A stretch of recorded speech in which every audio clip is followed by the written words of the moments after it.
बिस्मिल्लाहिर्रहमानिर्रहीम। Top story के साथ आपका मेज़बान अल्ताफ़ बयानी हाज़िर खिदमत है। नाज़रीन, गुज़िश्ता हफ़्ता ख़बरों से भरा हुआ हफ़्ता साबित हुआ है और आपने देखा कि मुख्तलिफ़ ख़बरें आज मीडिया की और मेन स्ट्रीम मीडिया की ज़ीनत बनती रही हैं। और देखने की बात ये रही इस पूरे प्रोसेस में कि कई ख़बरें ऐसी रहीं जिस पर इससे पहले कई इक़दामात उठाए गए, यानी इससे ख़बरों से जुड़ी ख़बरें बनाई गईं, लेकिन अब तक बहुत सारी ख़बरों का कई हलकों की जानिब से जो छोटी-छोटी खबरों का बड़ा ही नोटिस लिया करते थे, इस बार कोई नोटिस नहीं लिया गया। और वी होप सो कि आगे आने वाले दिनों में हम क्या देखते हैं इस इन तमाम खबरों के की एशिया सुर्खियों में कि किस अंदाज से ये सारी चीज़ें आगे बढ़ती हैं। लेकिन बहरहाल आज मैं जिन खबरों पर तबसरा करने वाला हूँ, इसमें सबसे पहले तो मोहतरम वज़ीर-ए-आज़म शहबाज शरीफ साहब का खिताब और किफ़ायत-शअरी से मुतालिक खिताब, जिसमें उन्होंने बहुत सारे ऐसे इक़दामात करने का इंदिया दिया है। लेकिन उस तकरीब के ऐन बाद क्या हो रहा है हमारे मुल्क में, इस पर भी गुफ्तगू करेंगे।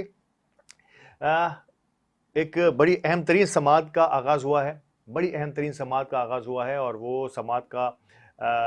आगाज़ हो रहा है 90 दिन में इलेक्शन हो सकता है या नहीं। तो इस 90 दिन के इलेक्शन को किस अंदाज से चीफ जस्टिस ने आज खुद नोटिस लिया है, सो मोटो नोटिस है, और इस सो मोटो नोटिस पर किस अंदाज से हम आगे बढ़ेंगे ये भी देखने की बात है। और इसके बाद मेरी आज की अगली खबरों में जो शामिल है कि अहम तरीन ओहदों पर वज़ीर-ए-आज़म की किफ़ायत-शअरी की मुहिम के बाद अहम तरीन ओहदों पर जो है वो किन किन पार्टियों के कितने लोग इस वक्त बराजमान हैं और वो किस अंदाज से आगे देखते हैं इन तमाम चीज़ों को। जेल भरो तहरीक का आगाज़ हो गया है और जेल भरो तहरीक में पीटीआई क्या चाहती है और जिन नताइज को मुरतब करना चाह रही है पाकिस्तान तहरीक इंसाफ, क्या वो उसे मुरतब कर पाएगी या नहीं। जो है पीएसएल का आगाज़ हो रहा है, बड़ा ज़ोर शोर से पीएसएल जारी है। अगर शहर कराची की बात करें और अगर नेशनल स्टेडियम उसके सराउंडिंग्स की बात करें तो पीएसएल तो इस पर वैसे ही अज़ाब बन के गिरता है। इसको किस तरह से कंट्रोल किया जा सकता है। और कराची पर फोग यानी धुंध का राज है, ख़ास तौर पे उन साहिली पट्टी के इलाकों के मकीनों को इंतहाई दुश्वारियों का सामना है, खुसूसन रात के औकात में। तो ये एक्चुअली क्या सिलसिला है, इस पर बात करेंगे। तो आगाज़ करते हैं हमारे आज के इस प्रोग्राम की पहली खबर से, वज़ीर-ए-आज़म का अहम तरीन खिताब। नाज़रीन, आपने और मैंने वज़ीर-ए-आज़म का खिताब बड़े गौर से सुना और ख़ास तौर पे वो तमाम सहाफ़ी तबका जिसका ताल्लुक किसी न किसी ज़रिए से खबर और ख़बरों से रहा है, उन्होंने वज़ीर-ए-आज़म के खिताब को बड़ी बारीक़बीनी से देखने की कोशिश की है। कई इक़दामात किए गए हैं, किफ़ायत-शअरी के ऐलानात के साथ-साथ बहुत सारे इक़दामात, एक तवील फ़हरिस्त है। इस पर बात की जा सकती है वज़ीर-ए-आज़म के इस बयान पर कि क्या-क्या मराहत होंगी जो वापस करेंगे तमाम ही इलेक्टेड और नॉन इलेक्टेड लोग। ब्यूरोक्रेसी पर किस तरह से कब्ज़ानें लगाई गई हैं, किस अंदाज से इनकी गाड़ियों का इस्तेमाल, इसका पेट्रोल, फ्यूल, बैरूनी ममालिक के दौरों पर बात हुई तो बैरूनी ममालिक के दौरों पर कौन-कौन क्या-क्या कर सकता है, कहाँ-कहाँ ठहर सकता है, कहाँ-कहाँ नहीं ठहर सकता। अगर तनख्वाहों की बात की जाए और मराहत की बात की जाए तो कौन-कौन कितनी-कितनी तनख्वाह ले रहा है और उस पर कितनी-कितनी मराहत देनी चाहिए, ये तमाम बातें एक तफ़सील है, तवील फ़हरिस्त जो है वो वज़ीर-ए-आज़म ने बयान की है। और अगर देर आए दुरुस्त आए, बहुत सारे लोगों ने इस बात पर भी अपने खुशी का इज़हार किया कि अगर देर ही सही, अगर इस पर अब भी अमल हो जाए तो शायद हो सकता है कि हम आइंदा आने वाले दिनों में एक अच्छे और मुस्तहकम पाकिस्तान की तरफ, माशी तौर पर मुस्तहकम पाकिस्तान की तरफ गामज़न हो सकते हैं। लेकिन इसके साथ-साथ ही वज़ीर-ए-आज़म के इस बयान पर कि उन्होंने फरमाया कि ये किफ़ायत-शअरी की मुहिम, लेकिन अगले ही दिन इसके चंद ही रोज़ के बाद सरगोदा में मोहतरमा मरियम सफदर साहिबा के प्रोटोकॉल की खबरें मैंने और आपने देखी, उनके जलसे जुलूसों की खबरें मैंने और आपने देखी, जहाँ एक या दो गाड़ियों के नहीं, गाड़ियों का एक पूरा रेला इनके साथ चलता हुआ नज़र आया। और ये किस तरह से मुमकिन हुआ, मैं और आप हम सब जानते हैं कि मरियम नवाज़ साहिबा यकीनी तौर पर एक कदावर शख्सियत हैं पाकिस्तान की सियासत की और साबिक वज़ीर-ए-आज़म की साहबज़ादी भी हैं और मौजूदा वज़ीर-ए-आज़म की भतीजी हैं। तो यकीनी तौर पर इनके साथ जब ये चलती हैं किसी भी कॉन्वॉय के अंदर, किसी भी जलसे जुलूस के लिए, तो इनके साथ कई مشیران وزیران کی ایک طویل قطار ہوتی ہے ان کے ساتھ، تو نو ڈاؤٹ جب وزیر اعظم نے یہ اعلان کر دیا ہے کہ ہر وزیر کے ساتھ ایک گاڑی تو کم از کم ہو سکتی ہے، ہر مشیر کے ساتھ ایک گاڑی تو ہو سکتی ہے، تو اگر وہ تمام مشیران اور وزیران کو ساتھ ملایا جائے تو اتنی گاڑیاں تو ہو ہی جائیں گی. تو آٹومیٹکلی یہ پروٹوکول جو ہے وہ حفاظتی پروٹوکول جو ہے وہ وزیر اعظم یا محترمہ مریم صفدر کا پروٹوکول بن ہی جاتا ہے. تو اس پر جو میں اور آپ ٹی وی اور میڈیا پر دیکھ رہے ہیں اس پر میں اور آپ کیا تبصرہ کریں اس پر بخوبی ہم سب جانتے ہیں. تو بہرحال اس پر تبصرہ کرنے کے بجائے میں آج کوشش کروں گا کہ آپ کو یہ بتا سکوں کہ جس کفایت شعاری کی بات وزیر اعظم صاحب فرما رہے ہیں، شہباز شریف صاحب کی حکومت 181 پارلیمنٹ ممبران پر کھڑی ہے. اگر ہم if I'm not wrong کہ 181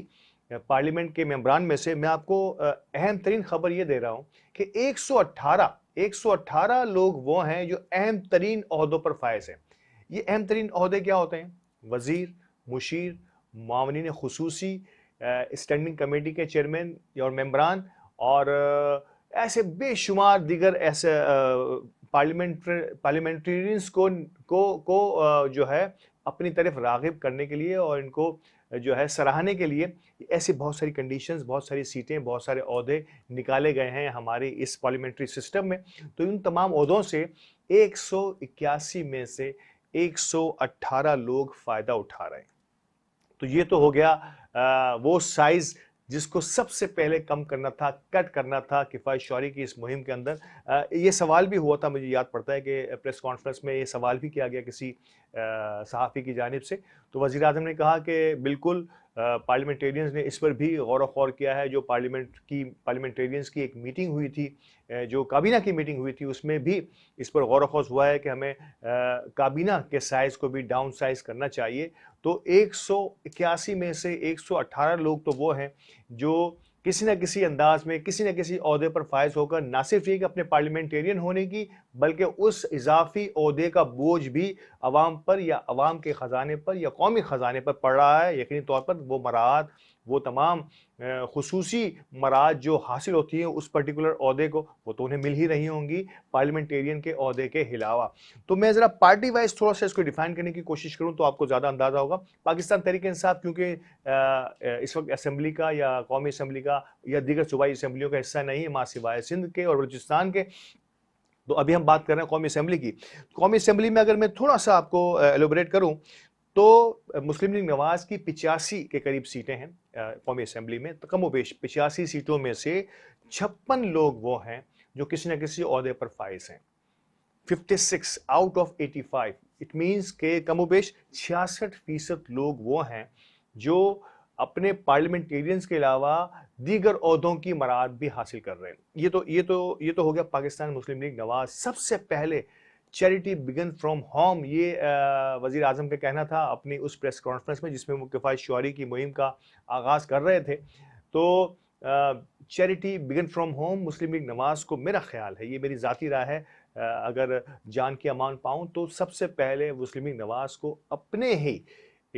ہی پارٹی سے اس کا آغاز کرنا چاہیے تھا. اور کم و بیش اگر آغاز بہت زیادہ نہ کرتے تو کم و بیش 50% تو کر دیتے کہ 85 میں سے 56 کی جگہ 85 میں سے کوئی 25-30 لوگ جو ہے وہ رکھتے اور باقی لوگوں کو دوبارہ سے ان کی اپنی اسی جگہ پر بھیج دیا جاتا، یعنی کہ وہ صرف پارلیمنٹیرین رہتے، وہ مزید عہدے ان پر نہ ہوتے اور عوامی خزانے پر، قومی خزانے پر اتنا بوجھ نہ آتا. تو یہ تو ایک مسلم لیگ نواز کی بات کر رہا ہوں. پاکستان پیپلز پارٹی کو دیکھ لیتے ہیں. 58 ممبران قومی اسمبلی اس وقت پی ڈی ایم کا یا جو بھی ایک جو کولیشن گورنمنٹ بنی ہوئی ہے اس کا پارٹ ہے. 58 پاکستان پیپلز پارٹی کے ارکان میں سے 34 کم و بیش 60% بن رہا ہے. مسلم لیگ نواز کا 66% حصہ جو ہے وہ مختلف عہدوں پر فائز تھا، بڑے عہدوں پر فائز تھا، اور ان کے 60% 58 میں سے 34 لوگ وہ ہیں جو مختلف عہدوں پر پارلیمنٹیرینز کے علاوہ دیگر عہدوں پر بھی انجوائے کر رہے ہیں، یعنی کہ ان سے فائدہ اٹھا رہے ہیں. ایم ایم اے بڑی اہم ترین صورتحال ہے. مولانا فضل الرحمان صاحب اور ان کی جماعت متحدہ مجلس عمل کے نام سے اس الیکشن میں مختلف الیکشنز میں حصہ لیتی ہے.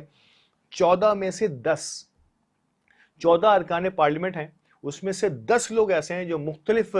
दीगर ओहदों पर भी फाइज हैं और उसका तनासुब जो है वो कमोबेश 78% बनता है, 78% तनासुब है जिसमें एमएमए एंजॉय कर रही है। एमक्यूएम,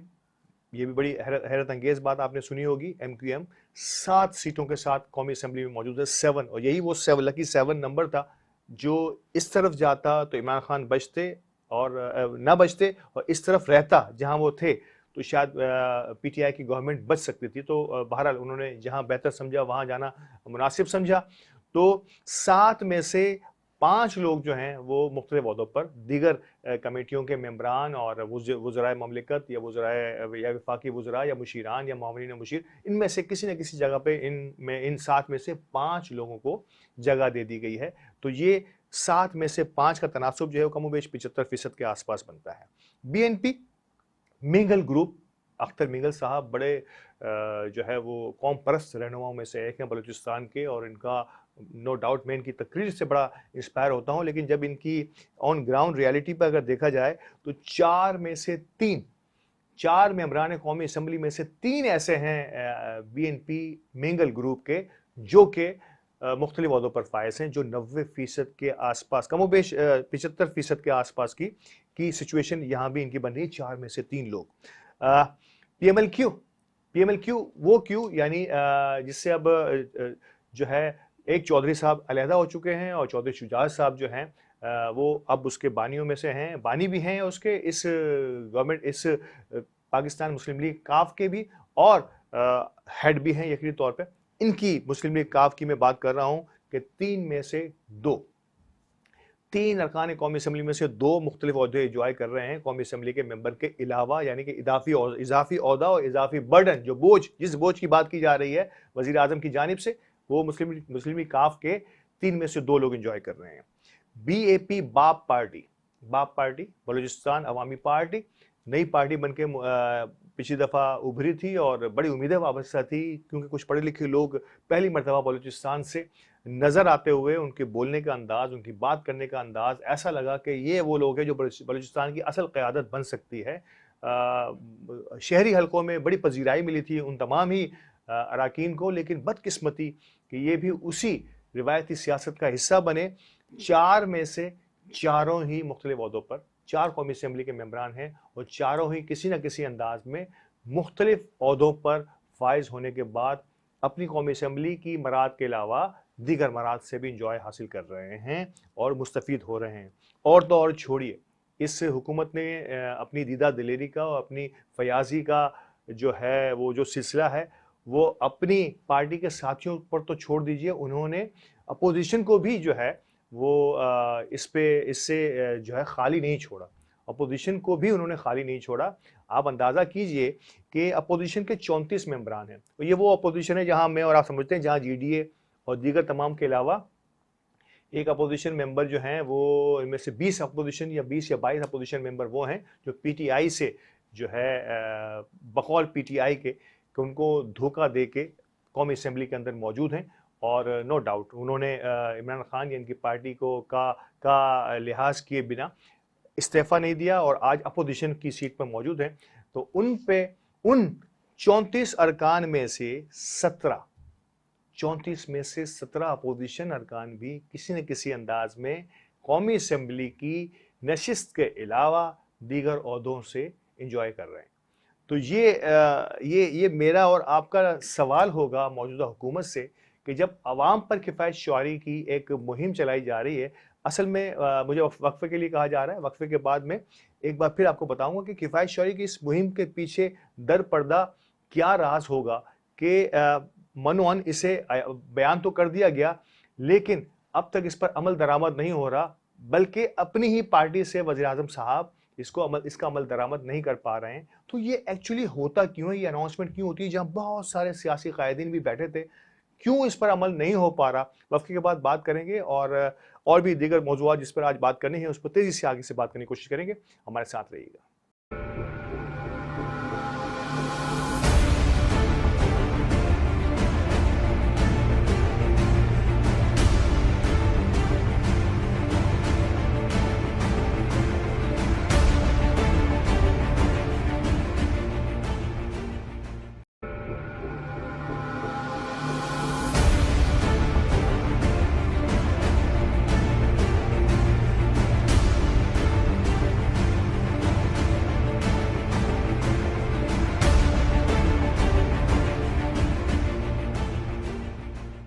वेलकम बैक नाज़रीन, वक्फे के बाद हाजिर हूँ। तो बात हो रही थी किफ़ायत शौरी के वज़ीर आज़म के उस प्रेस कॉन्फ्रेंस की।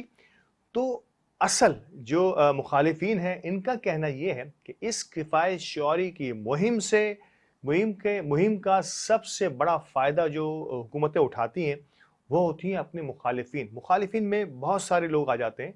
इस्टेब्लिशमेंट के बहुत सारे लोग आ जाते हैं, उसमें ब्यूरोक्रेसी के बहुत सारे लोग जाते हैं, उसमें अदलिया निज़ाम इंसाफ के बहुत सारे रिटायर्ड लोग आ जाते हैं जिनसे उनकी मराआत वापस लेना मकसूद होती हैं, लेकिन वो इस तरह ली नहीं जा सकती अगर वो आपके आपके कहे हुए अल्फाज को ना दोहरा पाए, आपकी मंशा के मुताबिक रिजल्ट ना दे रहा हो, तो फिर उसे सजा दी जाती है। और सजा देने का एक तरीका ये होता है कि इस तरीके की एक प्रेस कॉन्फ्रेंस के जरिए किफ़ायत शौरी का ढोल बजाया जाए और इसके साथ ही अपने लोगों को नवाजने के साथ साथ उन लोगों पर अरसा दराज तंग किया जाए, उनकी रस्सी को मजबूत और टाइट कर दिया जाए जो आपकी बातों को नहीं मानते। तो इस किफ़ायत शौरी मुहिम से कहीं ये मकसूद तो नहीं, क्योंकि हुकूमत को जहाँ से आगाज़ करना था हुकूमत वहाँ से आगाज़ नहीं कर पा रही है। ये हमने देखा कि मुस्लिम लीग नवाज को अपनी पार्टी से सबसे पहले आगाज़ करना था किफ़ायत शौरी का, वो तो नहीं कर पाए, लेकिन अवाम पर जो बिजली के झटके लगाए जा रहे हैं वो मैं और आप देख रहे हैं कि इस किफ़ायत शौरी का हिस्सा पहले ही बता दिया गया कि इस मुहिम की वजह ये बताई गई कि IMF की शराइत के मुताबिक आगे आने वाले दिनों में अवाम पर असर दराज और तंग किया जाएगा, हो रहा है, और महंगाई का बोझ और पड़ने वाला है। बहुत सारी बिजली बचाओ मुहिम कि आप इतने बजे मार्केटें बंद कर देंगे, इतने बजे मॉल बंद कर देंगे, इतने बजे शादी हॉल बंद हो जाएंगे। अवाम सब कुछ करेगी या कर सकती है या करने के लिए तैयार भी है। क्या हुक्मरान इसके लिए तैयार हैं? ये एक सबसे बड़ा सवाल है कि क्या वज़ीर आज़म साहब अपनी पार्टी से इसका आगाज़ करेंगे। मैं और आप इंतज़ार कर रहे हैं कि आइंदा आने वाले दिनों में वज़ीर आज़म ने प्रेस कॉन्फ्रेंस में फरमाया था कि इस पर बात हो रही है, और मैं भी कि बहुत सारे वज़रा या मुआवनीन ख़ुसूसी जो हैं वो वॉलंटियरली जो है वो अपनी जगह छोड़ेंगे और ये अवामी बोझ ये जो बोझ कौमी ख़जाने पर पड़ रहा है शायद ये कुछ कम होगा। देखते हैं कि कहाँ तक ये कहानी पहुँच पाती है। तो मैं भी यही हूँ, आप भी यही हैं, देखेंगे और अगले प्रोग्राम में इस पर तस्करा और बात होती रहेगी। नाज़रीन, आज का दूसरा टॉपिक यकीनी तौर पर बड़ा अहम तरीन टॉपिक है। बड़ी निज़ाम अदल और निज़ाम इंसाफ पर यकीनी तौर पर हम सब की निगाहें, पूरे पाकिस्तान की निगाहें, हर ख़ास आवाम की निगाहें टिकी हुई हैं, और हर कोई ये चाहता है कि अब अगर पाकिस्तान में उम्मीद की कोई किरण हो सकती है तो वो हमारी अदलिया और निज़ाम इंसाफ हो सकता है। और बड़ी उम्मीदें वाबस्ता हैं, और हमारी उम्मीदें अदलिया से कभी भी कम नहीं हुई, वी होप सो कि आने वाले दिनों में भी कम नहीं होंगी। हालिया दिनों में 90 रोज़ में इलेक्शन क्यों नहीं हो पा रहा, होना चाहिए या नहीं होना चाहिए, इस पर बिलाखिर चीफ जस्टिस ने ये अहकाम, चीफ जस्टिस पाकिस्तान ने एक सो मोटो नोटिस लिया है, और आज खुद नोटिस के ज़रिए एक बड़ा बेंच बनाया गया है। इस बड़े बेंच में तमाम ही सीनियर जजेस को लिया गया है। इन जजेस की तकर्रुरी पर जिस अंदाज से सियासी हलचल मची है, मैं हैरान और परेशान हूँ कि जजेस पर उंगली उठाने के बजाय असल काम तो इलेक्शन का है। वहाँ जजेस जो भी हैं उन्होंने फैसला ये करना है कि इलेक्शन होना चाहिए या नहीं होना चाहिए। सदर ममलिकत ने जो तारीख दी है, क्या ये आइन के मुताबिक ठीक है या नहीं है, क्योंकि आइन में 90 रोज़ की इलेक्शन की शर्त है, और इस आइन की सही तशरीह जो है वो सुप्रीम कोर्ट के अलावा कोई नहीं कर सकता। तो ये नोटिस तो बहुत पहले ले लेना चाहिए था, लेकिन बहरहाल फिर मैं कहूँगा देर आए दुरुस्त आए कि चीफ जस्टिस साहब ने, मोहतरम चीफ जस्टिस साहब ने ये नोटिस लिया है, और इस पर उंगली उठाने के बजाय वो लोग जो कहते रहे, जो बबांग दहल कहते हैं कि हम इलेक्शन के लिए तैयार हैं, लेकिन बेंच पर उन्हें एतराज़ है। इस बेंच ने फैसला क्या करना है कि इलेक्शन होने हैं या नहीं होने। तो जब इलेक्शन की ही बात हो रही है, किसी की सजा देने की बात नहीं हो रही, किसी को सजा लेने की बात नहीं हो रही, किसी की सजा माफ करने की बात नहीं हो रही, यहाँ तो इलेक्शन की बात हो रही है। तो इलेक्शन तो सियासी जमातों के लिए हर वक्त तैयार रहना चाहिए। तो फिर इस बेंच पर क्यों उंगलियां उठाई जा रही हैं, ये बहुत बड़ा सवाल है उन जी शऊर लोगों के लिए जो समझ रहे हैं, अपनी आंखों से देख रहे हैं पाकिस्तान का वो तबका जिनकी निगाहें इलेक्शन होने या ना होने पर है। اب لوگوں کو بہت کلی طور پر اس بات کا اندازہ ہو گیا ہے کہ کون وہ قوتیں ہیں جو الیکشن چاہتی ہیں اور کون سی سیاسی یا غیر سیاسی قوتیں ہیں جو الیکشن نہیں چاہتی ہیں۔ اہم ترین نقطہ جو پچھلی سماعتوں میں خاص طور پہ سامنے آیا ہے اور جس میں یقینی طور پر میں اور آپ جو ہے وہ بڑے ہی افسردہ اور پریشان کن صورتحال کورٹس کے حوالے سے، اس میں آنریبل جسٹس جمال خان مندوخیل صاحب کا ایک نوٹ جو ہے وہ بڑا ہی امپورٹنٹ ثابت ہوا ہے۔ اس نوٹ پر زیادہ بات تو میں نہیں کروں گا، لیکن اس نوٹ کو ایک فاضل وکیل جو ہیں من و ان پڑھتے ہوئے جب پائے گئے تو چیف جسٹس نے استفسار کیا کہ ایسا کیسے ممکن ہے کہ جو نوٹ اب تک اس کاروائی کا باقاعدہ آفیشیلی حصہ نہیں بن سکا اس کیس کا، وہ آپ کے ہاتھوں تک کیسے پہنچا؟ تو یہ اتنا بڑا سوال انتہائی غیر ارادی طور پر جو ہے چیف جسٹس صاحب نے کر دیا، جس کی گونج آج بھی ہم میڈیا میں سن رہے ہیں کہ وہ جو نوٹ ہے وہ کس طرح سے ان کے ہاتھوں میں پہنچا، اور اس کے بعد دو آنریبل انتہائی سینئر موسٹ ججز پر وکلاء کا اور مخالفین یعنی کہ فریقین کے وکلاء کا انگلی اٹھانا کہ یہ اس کورٹ کے اس آنریبل بینچ کا حصہ کیوں ہے، اس پر اب سوال اٹھنا ایک بڑی ہی اہم ترین نقطہ ہوگا، اور عدلیہ جس دورائے پر جس موڑ پر اب کھڑی ہے شاید اس سے پہلے نہیں تھی، اور جس انداز سے بھرے سیاسی مجموعوں میں باقاعدہ تصویریں دکھا کر سابق اور موجودہ جسٹس صاحبان کو حد تک کا اور حقارت کا نشانہ بنایا جا رہا ہے، اس پر کورٹ کیسے ایکشن لگی؟ کیونکہ عوام کا کہنا یہ ہے کہ ایک طرف ایک مجسٹریٹ ہر انصاف فراہم کرنے والا شخص یقینی طور پر قابل احترام ہے، ایک مجسٹریٹ کو تھوڑا سا سخت الفاظ میں مخاطب کر دینا جو ہے یہ جرم قرار پایا تھا، اور ایک پارٹی کے سربراہ کو معافی مانگنی پڑی تھی۔ تو کیا چیف جسٹس اور دیگر آنریبل معزز ججز صاحبان پر اس انداز سے گفتگو، اس انداز سے بھری محفلوں میں یا بھرے جلسوں میں گفتگو کیا معنی رکھتی ہے اور اس پر کیا ایکشن ہوگا؟ یقین طور پر یہ اب بال جو ہے ایک بار پھر آنریبل سپریم کورٹ کی کورٹ میں آ گئی ہے، اور سپریم کورٹ اس پر کیا فیصلے کرے گی یہ ہم سب کو آگے آنے والے دنوں میں یقینی طور پر اس کا اندازہ ہو جائے گا۔ ناظرین، جیل بھرو تحریک کا آغاز ہو چکا ہے، اور میں اور آپ جانتے ہیں کہ پاکستان تحریک انصاف کی اس مہم کا کیا فائدہ ہوگا، کیا نقصانات ہوں گے، پاکستان تحریک انصاف اس سے چاہتی کیا ہے۔ آج ہم بات کریں گے پاکستان تحریک انصاف کیا چاہتی ہے اس جیل بھرو تحریک سے۔ پاکستان تحریک انصاف کا اب تک کا جو منشا میں سمجھ پایا ہوں، یا جو یقینی طور پر عوامی رائے عامہ ہموار ہوئی ہے، کہ الیکشن 1 پوائنٹ صاف اور شفاف الیکشن، یہ 1 پوائنٹ ایجنڈا ہے پاکستان تحریک انصاف کا، جو پچھلے 10-11 ماہ سے پاکستان تحریک انصاف لے کے اپنے ساتھ ساتھ چل رہی ہے۔ اس درمیان میں بے شمار ایسے ڈرامائی سین ہو گئے، اور جس پر پہلے جلسوں کا ایک بہت سیریز آف ایونٹ چلا، پھر ایک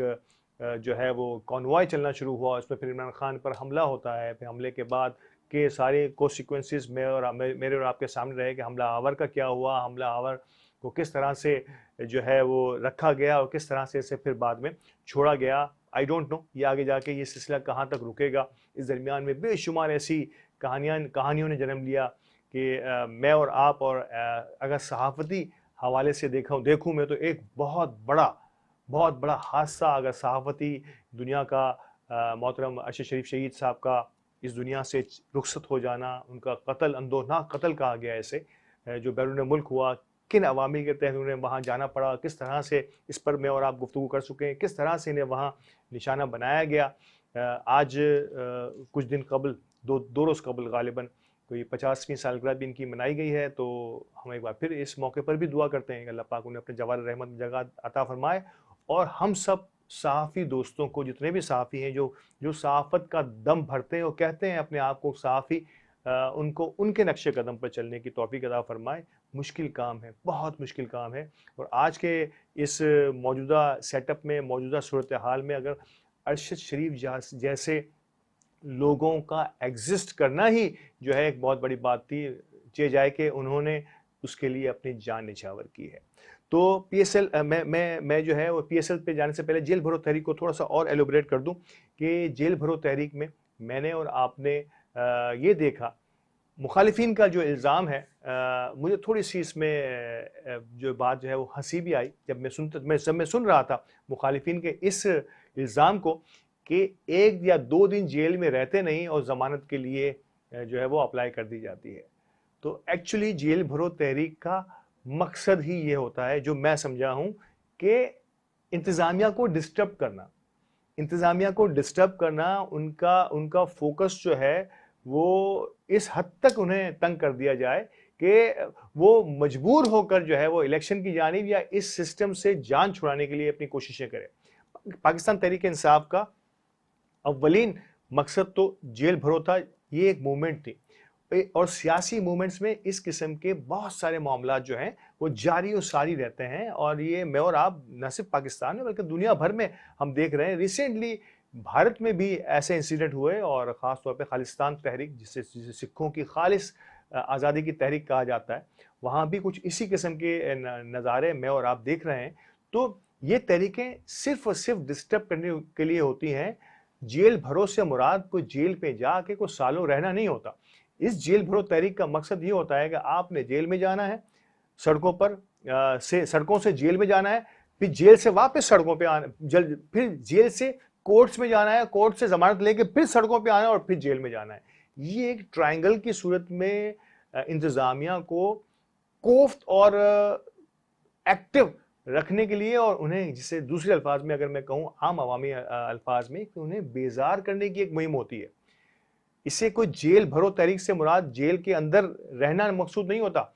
आते जाते रहना होता है। इसीलिए तो 200-200, 300-300 का एक स्लॉट बनाया गया है तमाम ही शहरों के लिए। लेकिन अगर इसके रिस्पांस की बात की जाए तो ये मुखालिफिन का भी कहना है कि ओवरवेलमिंग रिस्पांस रहा, जिसकी उम्मीद नहीं थी। खास तौर पे रहनुमाओं के बारे में बड़ी उंगलियां उठाई जा रही थी पाकिस्तान तहरीक इंसाफ की, कि शायद रहनुमा इससे मावरा रहेंगे, यानी वो जेलों की जानिब रुख नहीं करेंगे, वो अपनी गिरफ्तारियां नहीं देंगे पहले स्लॉट में। लेकिन हैरानगी की बात रही कि शामिल कुरैशी साहब से लेके असद उमर से लेके तमाम ही मरकजी क़यादत ने, उसके बाद सूबाई क़यादत पंजाब की, और यकीनी तौर पर सूबाई क़यादत KBK की, क्योंकि पेशावर में भी ये जेल भरो तहरीक का आगाज़ हो चुका। और मैंने और आपने, हम सब ने देखा कि एक बहुत बड़ा जुमघटा जिस अंदाज से इमरान खान की लाहौर हाई कोर्ट में पेशी के मौके पर मौजूद रही, बिल्कुल बैन वही सिलसिला मैंने और आपने जेल भरो तहरीक में भी देखा कि एक अवाम का समंदर उमड़ आया, और ख़वातीनों हजरात, यानी कि मर्द हजरात तो थे ही, ख़वातीन ने भी इसमें बढ़ चढ़ कर हिस्सा लिया। तो ये जेल भरो तहरीक कहाँ जाके रुकने वाली है और इसको कैसे रोका जा सकेगा, इंतज़ामिया अब इस सोचो विचार में है। क्योंकि जेल भरो तहरीक अगर जेल में रखते भी हैं, मैं तो इंतज़ामिया की ही बात कर लूँ, वो कहते हैं कि जेल में रहना नहीं चाहते, ये बाहर जाना चाहते हैं। आप जेल में रखेंगे कहाँ? ओवर कैपेसिटी है इस वक्त भी हमारे जेलों की, ओवर कैपेसिटी, यानी कि अगर हमारे पास 60 से 70 से 80 हज़ार लोगों की गुंजाइश है जेलों में रखने की, तो लाख से ज़्यादा लोग तो पहले ही वहाँ मौजूद हैं, यानी कि 15 से 20 हज़ार लोग पहले ही वहाँ पर मौजूद हैं हमारी जेलों की कैपेसिटी से ज़्यादा। तो मजीद 10, 5, 10, 15, 20, 25 हज़ार लोगों को आप कहाँ रखेंगे अगर वो तैयार होते हैं तो आपके पास तो वैसे ही जगह नहीं है। तो ये तो अच्छा कर रहे हैं, आप पर भी बोझ कम कर रहे हैं कि आपके जेलों में नहीं रह रहे। हाँ, आपको बेजार करने के लिए जो तहरीक इंसाफ ने एक सिलसिला शुरू किया है अवामी सतह पर, तो ये तो मुझे और आपको अब देखना होगा कि इसका एंड कहाँ होता है, किस अंदाज से ये प्रेशर, जिस प्रेशर टैक्टिक्स को लेकर पाकिस्तान तहरीक इंसाफ ने इसका आगाज़ किया था, क्या वो टैक्टिक्स जो है वो कामयाब होती है या नहीं होती। लेट्स सी, आगे आने वाले दिनों में ये चीज़ें और खुलकर सामने आ जाएंगी। लेकिन ये कहना कि ये तहरीक कामयाब नहीं हुई, शायद एक चश्मपोशी है।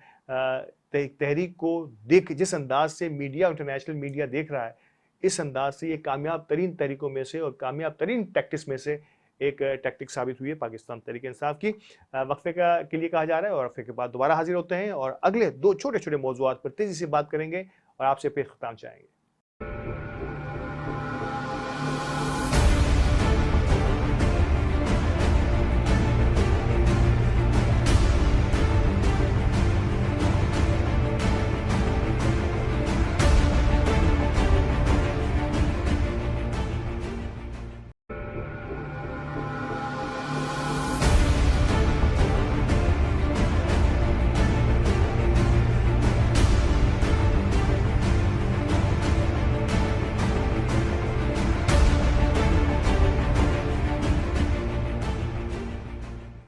वेलकम बैक नाजरीन। प्रोग्राम के आखिरी हिस्से में अल्ताफ यानी आपको फिर खुश आमदेद कहता है टॉप स्टोरी के इस अहम तरीन प्रोग्राम में। प्रोग्राम के इस हिस्से में बात करने वाला हूं मैं PSL पर। PSL Pakistan super league season 8 का आगाज हुआ है और 4 शहरों में, पाकिस्तान के 4 शहरों में इसके धुआंधार मैचेस का आगाज हो चुका है। और इसमें कोई शक व शुबे की बात नहीं है कि PSL एक क्रिकेट फेस्टिवल है। जिस तरह से दुनिया के दीगर ममालिक में इस क्रिकेट फेस्टिवल की धूम हुआ करती है और आलमी सतह पर PSL ने अपनी एक जगह बनाई है और कई आलमी शोहरत याफ्ता खिलाड़ी जो है इस PSL के पूरे इवेंट का हिस्सा रहते हैं। तो इसका इंतज़ार रहता है पूरा साल, जो है अवामी सतह पर इसका इंतज़ार भी रहता है। लेकिन इंतज़ामी हवाले से नाज़रीन, मैं PSL से कोई बहुत ज़्यादा मुतमिन नहीं हूँ, ख़ास तौर पे कराची का शहरी होने की हैसियत से। मैंने आज से 2 साल कबल भी इसके ख़िलाफ़ आवाज़ उठाई थी और सोशल मीडिया पर एक वीडियो बड़ी वायरल हुई थी जब मैंने पाकिस्तान PSL के उस इवेंट के सिलसिले में जब सड़कें, नेशनल स्टेडियम की सड़कें जो हैं वो बंद कर दी जाती हैं और ट्रैफिक जो है वो घंटों जो है वो बंद, किसी न किसी अंदाज में चल नहीं पाता। नन्हे मुन्ने बच्चे जो स्कूलों से निकल के आ रहे होते हैं वो बदहाल होते हैं अपनी अपनी वैन्स के अंदर, अपनी अपनी ट्रांसपोर्ट के अंदर। एम्बुलेंसेस, मैंने और आपने देखा कि एम्बुलेंसेस, ऐसी बेशुमार वीडियोस आपको सोशल मीडिया पे भी मिलेंगी। एम्बुलेंसेस जो हैं वो फंसी रहती हैं और मरीज दम तोड़ते नजर आते हैं ऐसे ट्रैफिक जैम में। और ये सब हो क्यों रहा होता है कि पाकिस्तान का सॉफ्ट इमेज पेश करने के लिए PSL नेशनल स्टेडियम में हो रहा होता है। तो क्या अवाम की जिंदगी, अवाम के वक्त, अवाम की कोफ्त के पर रहकर पाकिस्तान का सॉफ्ट इमेज दुनिया को दिखाना, तो क्या ये पॉसिबल, क्या ये मुमकिन है, क्या ये सही है या गलत है? ये फैसला मैं और आप कर चुके हैं। इस पे ये फैसला आपके हवाले होगा नहीं, बल्कि ये फैसला हो चुका कि नहीं, ऐसा किसी सूरत में भी मुमकिन नहीं होता कि उस शहर के लोग जो है वो कैद से हो जाएं। और आज कल के जो सूरत हाल है, जो मौजूदा सूरत हाल है, नेशनल स्टेडियम के आसपास की कई सड़कें, खासतौर पर अगर मैं यूनिवर्सिटी रोड की बात करूं तो बुरे तरीके से वैसे ही PSL ना भी हो तो भी वैसे ही जैम हो जाता है। ट्रैफिक का बड़ा रश रहता है क्योंकि वहां पर एक ट्रांसपोर्ट के सिलसिले का आगाज हो रहा है। कहा यह जा रहा है कि ये जो तरक्याती काम थे एक ग्रीन बस को चलाने के, यहाँ पर वो भी कुछ स्लो या बिल्कुल ही बंद कर दिए गए हैं। कोई अखराजात का तखमीना शायद हो सकता है कि सही नहीं लगा, फंड्स की कमी के बायस जो है वो सिलसिला अभी जारी, उस अंदाज से जारी नहीं है। उस अंदाज से जारी नहीं है, ये तो दुनिया देख रही है, हम भी देख रहे हैं कि उस अंदाज से तो जारी नहीं है। अब कब तक जारी रहेगा, कब तक होगा? आगाज इसका बहुत तेज हुआ था और मुझे लग रहा था कि साल 2 साल के अंदर ये बसें इस पे चलती हुई हमें नजर आएंगी। लेकिन अब जिस अंदाज से पिछले 1 माह से इसे मॉनिटर किया जा रहा है कि काम की रफ्तार इंतहाई तौर पर सुस्त हो गई है। तो नाज़रीन, जब एक तरफ ये सड़क आधी से ज्यादा नहीं, पूरी की पूरी खुदी हुई हो, वहां पर ट्रैफिक का बेइंतहा रश वैसे ही लग जाता हो, ऐसे में नेशनल स्टेडियम पर मैच के लिए तमाम सड़कों को, तमाम कुर्बो जवार के इलाकों को कॉर्डन ऑफ कर देना, क्या ये कहाँ का इंसाफ है आवाम के लिए? अवाम बेशक क्रिकेट लवर्स जो है मेरी इस बात से इत्तेफाक नहीं करेंगे, लेकिन अवाम की जानो माल पर, अवाम के वक्त पर PSL का होना को मुनस्सिर रखना, शायद मेरा ख्याल है कि ये एक नाइंसाफी है। हाँ, किया जा सकता है, बहुत अच्छे से किया जा सकता है कि हम शहर से दूर, ये इससे पहले आज से 2 साल कबल PCB एक इतना बड़ा कमाओपोत इदारों में से एक इदारा है पाकिस्तान के उन इदारों में से जहां पैसों की रेल पेल है। बदकिस्मती से ये पैसे कुछ लोगों की जेबों में तो चले जाते हैं, लेकिन अवामी सतह पर मसाइल को हल करने के लिए ये कारगर साबित नहीं होते। अगर नेशनल स्टेडियम को एक नए अंदाज से, एक नई प्लानिंग के साथ आपने, यहाँ सबसे बड़ा हमारा इशू पाकिस्तान जैसे मुल्क की मैं अगर बात करूं तो नेशनल स्टेडियम के में खेलने वाले खिलाड़ी इवन प्रैक्टिस के लिए भी आते हो तो वो शारा फैसल से आते हैं जहाँ 5 स्टार होटल्स हैं, यकीनी तौर पर वहाँ भी सिक्योरिटी के इंतजाम करने होते हैं। तो क्या ऐसा मुमकिन नहीं कि नेशनल स्टेडियम की जगह पर कुछ और करके इस जगह के बजाय किसी और जगह पर PCB जो है, पाकिस्तान क्रिकेट बोर्ड जो है, वो कोई एक बहुत बड़ा जिम्नेजियम, कोई स्पोर्ट्स कॉम्प्लेक्स बनाकर वहां पर नेशनल स्टेडियम को भी शिफ्ट कर दिया जाए, वहीं पर 5 स्टार होटल का भी जो है वो बंदोबस्त कर दिया जाए वहां पर, और दीगर जो है वो, जब बहरिया टाउन जैसा एक स्टेट ऑफ आर्ट कंस्ट्रक्शन का इदारा जो है वो वहाँ स्टेडियम बना सकता है शहर से दूर, तो क्या पाकिस्तान क्रिकेट बोर्ड इस किस्म का कोई स्टेप नहीं ले सकता कि शहर से दूर एक बहुत बड़े इलाके पर एक बहुत ही आलीशान किस्म का स्टेडियम हो, वहीं पर 5 स्टार होटल्स हों, वहाँ पर और दीगर स्पोर्ट्स की सहूलियात हों, ताकि अवाम भी उससे फ़ायदा उठा सके। अवाम फ़ायदा उठाए या ना उठाए, खवास इससे फ़ायदा उठाएं, लेकिन अवाम अपनी ज़हमत से तो बचेगी। शहर में होने वाली ख़ास तौर पे उसी के साथ एक्सपो सेंटर्स, जिसका मैं और आप जिक्र करते हैं, एक्सपो सेंटर्स पे भी जब बड़ी और नायाब किस्म की फेस्टिवल्स और एक्सपोज लगती हैं, ख़ास तौर पे मैं अगर आर्मी की एक्सपोज की बात करूं, आइडियाज़ की बात करूं, तो भी अवाम वो 3-4 रोज़ जो है वो इंतहाई कोफ्त का शिकार रहती है, इंतहाई मुश्किलात का शिकार रहती है। तो ये तो बेस्ट होगा कि इसे भी उसी जगह, यानी कि इस पूरे टुकड़े को जो आज से पहले शहर से बाहर हुआ करता था, बल्कि शहर के बीचों बीच आ गया है, तो क्यों ना इसे शहर के बाहर शिफ्ट कर दिया जाए किसी बहुत ही और नए अंदाज से, नए एहतमाम के साथ, नए प्लानिंग के साथ इसको बनाया जाए, ताकि फ्यूचर की अगले 25-50 सालों की ज़रूरियात को वहाँ पे पूरा किया जा सके। तो ये एक अवामी सतह पर जो है वो एक तजवीज़ इससे पहले भी पेश की गई है, फिर पेश कर दी जा रही है कि खुदा के लिए आप नेशनल स्टेडियम की जगह को किसी और, नेशनल की जगह को किसी और जगह मुंतकिल कर दीजिए, और नेशनल स्टेडियम की जगह अब सोने का अंडा देने वाली मुर्गी नहीं रहेगी, बल्कि सोने की मुर्गी हो गई है। इस जगह का कोई और इस्तेमाल कर लीजिए, तो आवाम को भी सुकून हो जाएगा, और पीसीबी भी न सिर्फ ये कि अपने अंदाज में इससे भरपूर फ़ायदा उठा पाएगा, बल्कि आगे आने वाली प्लानिंग जो है वो अगले 25-30 सालों में हमें क्या करना है, उसके लिए भी उनके पास जगह भी होगी और वसाइल भी होंगे। तो ये तो हो गया पीएसएल के हवाले से। प्रोग्राम के आखिरी हिस्से में एक छोटी सी बात मैं करता चलूँ। पिछले दिनों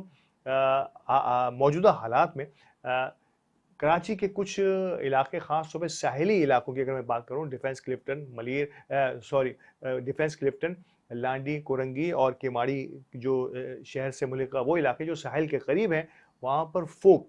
धुंध का बड़ा राज रहा है। मैं एक क्रिकेट मैच के लिए एक जगह जाना हुआ, आप हैरान होंगे कि बाउंड्री लाइन से प्लेयर्स और एम्पायर्स को देखना दुश्वार था, सिर्फ उनके साए से नजर आ रहे थे दौड़ते हुए। मैं डीएचए के एक स्टेडियम की बात कर रहा हूँ। तो ये सूरत हाल वहाँ हो जाती है, और जो विजन है, जो डिस्टेंस विजन है सड़कों का, वो भी इंतहाई हद तक कम होता है, 100, 200, 300 मीटर तक पहुँच जाता है। तो ऐसी सूरत हाल जो है वो बहुत कम देखी गई है कि फरवरी के महीने में ख़ास तौर पे, क्योंकि अवाम इसमें इसकी वजह, जो असल वजह इस धुंध की या इस फोग की, ये देखी गई है नाज़रीन कि जो ह्यूमिडिटी जो है, हवा में नमी का तनासुब जो है वो इंतहाई हद तक बढ़ जाए, और हवा की रफ्तार जो है वो इंतहाई हद तक कम हो जाए। तो ऐसी धुंध और स्मोक जैसी सूरत-हाल और फोग जैसी सूरत-हाल पैदा होती है, जहाँ हाथ को हाथ सुझाई नहीं देता। नो डाउट कि ये मंज़र तो बड़ा दिलचस्प होता है, लेकिन इंतहाई ख़तरनाक होता है, ख़ास तौर पे सड़कों पर और दीगर ऐसी जगहों पर जहाँ पर जो है किसी हादसे का होने का ख़तरा हो। तो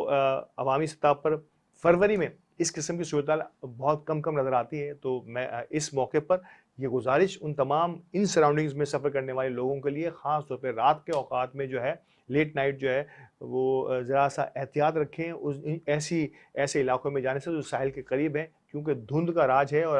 अगर खुदा न खास्ता आपकी गाड़ी या आपकी गाड़ी का वाइपर किसी अंदाज से प्रॉपर काम नहीं कर रहा होगा, तो आपको बड़ी मुश्किलात होती हैं। ऐसे कई हादसा भी जन्म ले सकते हैं। तो प्लीज़ एहतियात कीजिए, और रात के औकात में, लेट नाइट के औकात में उन सड़कों पर मटर गश्त करने से बेहतर है कि अपने आप को किसी जगह पे लेके जाइए। नाज़रीन, प्रोग्राम का वक्त ख़त्म हुआ है, और आज की 3-4 स्टोरीज़ मैंने आपके सामने पेश की हैं। यकीनी तौर पर आपके फीडबैक का इंतज़ार रहेगा, और अगर आप समझते हैं कि किसी एक ऐसे मौजू पर भी बात की जाए आगे आने वाले प्रोग्राम में, तो मुझे लिखिएगा कमेंट सेक्शन में। इंशाल्लाह ज़रूर बात होगी आप सबसे। इजाज़त दीजिए, अल्लाह निगहबान।